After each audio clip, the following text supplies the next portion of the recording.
A phone should feel great in your hand, and more importantly, it should be easy to use with this magical device we all carry called a horizontally opposed thumb. It should be easy to send messages, type emails, and that's just how we designed iPhone 5. Yeah, it's pretty clear that Apple's values are changing, and we just got confirmation that next year, they're taking it to the next level with the iPhone 16. Yes, both of the 16 Pro models are getting even larger displays, specifically 6.3-inch on the Pro and a massive 6.9-inch on the Max. So I'm gonna answer 3 questions in this video. Why are they doing this? How did we get here? And what else is coming to next year's iPhone? When the iPhone 6 Plus came out with a 5.5-inch display almost 10 years ago, it was pretty clear why at the time. It was honestly market pressure from competitors putting larger and larger displays on their phones. So Apple quickly figured out that if someone wanted a big screen, the 4.7-inch iPhone was simply a no-go, so that gave birth to a new Apple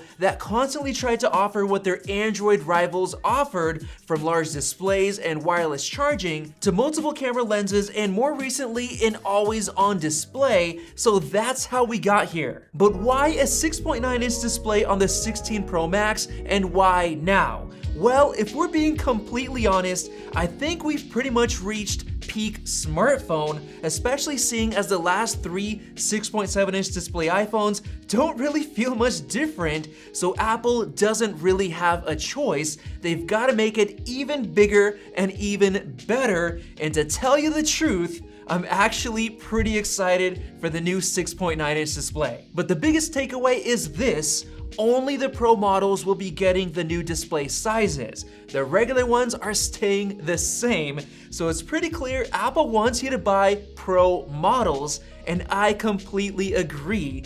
Regular models aren't worth the price compared to the Pros. And now let me answer the last question of what else we should expect from next year's 16 Pro and 16 Pro Max. But first, I've got to give a shout out to our partner CaseCoup for their Magic Stand case, which is the most versatile case I've ever used due to the fact that it has a completely flush MagSafe ring on a hinge, so you can use it as a stand for things like watching videos or taking photos at a variety of angles, and the case itself is built super rugged and high quality as well. And now CaseCoup is offering a new payment method, so you can shop now and pay over time with Klarna. So check out the discount info and link down in the description below. Now, getting back to what we should expect on these 16 Pro models, one thing for sure is gonna be the delayed unified volume button. Now, we got a lot of leaks about this from Unknowns21. He basically showed us renders of exactly what it's gonna look like with a really cool cut or ridge in the middle of the button to kind of signify where the plus is and where the minus is and make it easier to use. He also gave us the full internal diagram with the actual part is gonna look like, stretching from the volume button to the action button and power button, all connected together. But then only about half an hour later, he came back and confirmed that it was officially canceled or delayed until the iPhone 16 Pro and Pro Max models. Now, in terms of other details, Ming-Chi Kuo many months ago told us that there would be 3 Taptic motors or engines on the iPhone 15, which is now delayed until iPhone 16 Pro models. So basically, you're gonna be using the action button and the volume buttons, and it's gonna feel like a real click. A lot of people are not even gonna know that they're actual solid state buttons, similar to how the Touch ID button worked on the home button like the iPhone SE3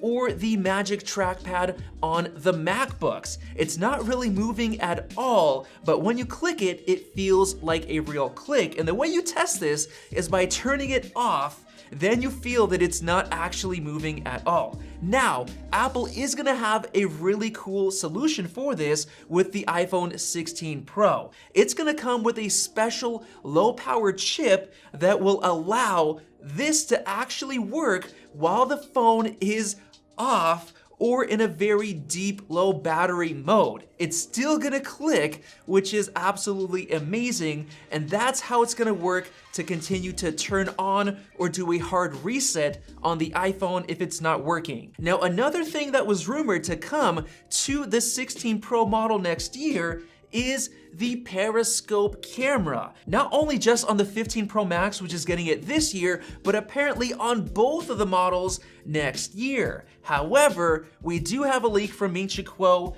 and he completely disagrees. He says it's gonna continue to be exclusive on the 16 Pro Max model, and the idea here is that this Periscope camera is gonna be amazing. It's gonna allow you to get up to 6x zoom, but it might even have adaptive zoom capability. So imagine it can zoom from 3x to 6x dynamically and physically. That would be the dream, because if it's 6x only, then you're gonna be going from 1x with the main camera with a 2x punch-in digitally to 6x. So that entire range is not gonna look as good, but if it can dynamically zoom from 3x to 6x, that covers the entire range, and it is gonna be amazing. Going further, Apple is working on their own 5G modem chip to replace the one from Qualcomm. Specifically, this year's iPhone 15 Pro models are getting the X70 modem, which is definitely more efficient,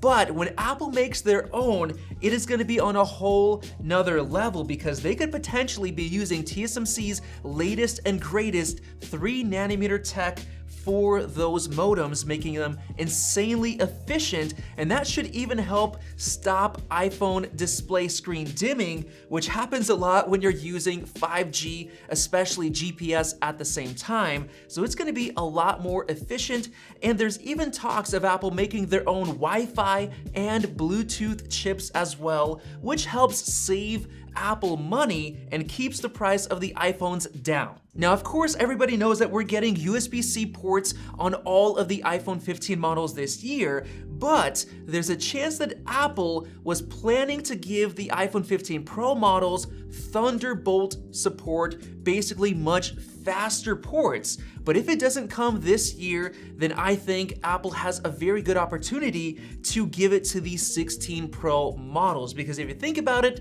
there are enough changes coming to the 15 Pro models, so Apple can simply delay that one more year to make it a nice little upgrade. And to finish off this video, here are my thoughts on if you should wait for the 16 Pro. Well, personally, I don't think so, because we are expecting so many changes to the 15 Pro this year, including USB-C, the new redesign that's gonna have rounded edges so it's gonna feel better, and the new ultra slim bezels, amongst other features like the Periscope camera. So I think the 15 Pro is actually gonna be the perfect year to upgrade. So with that said, hopefully you enjoyed these leaks and rumors on the iPhone 16 Pro, and if you did, click the circle above to subscribe for more videos like this one. Thanks for watching, and we'll see you in the next video.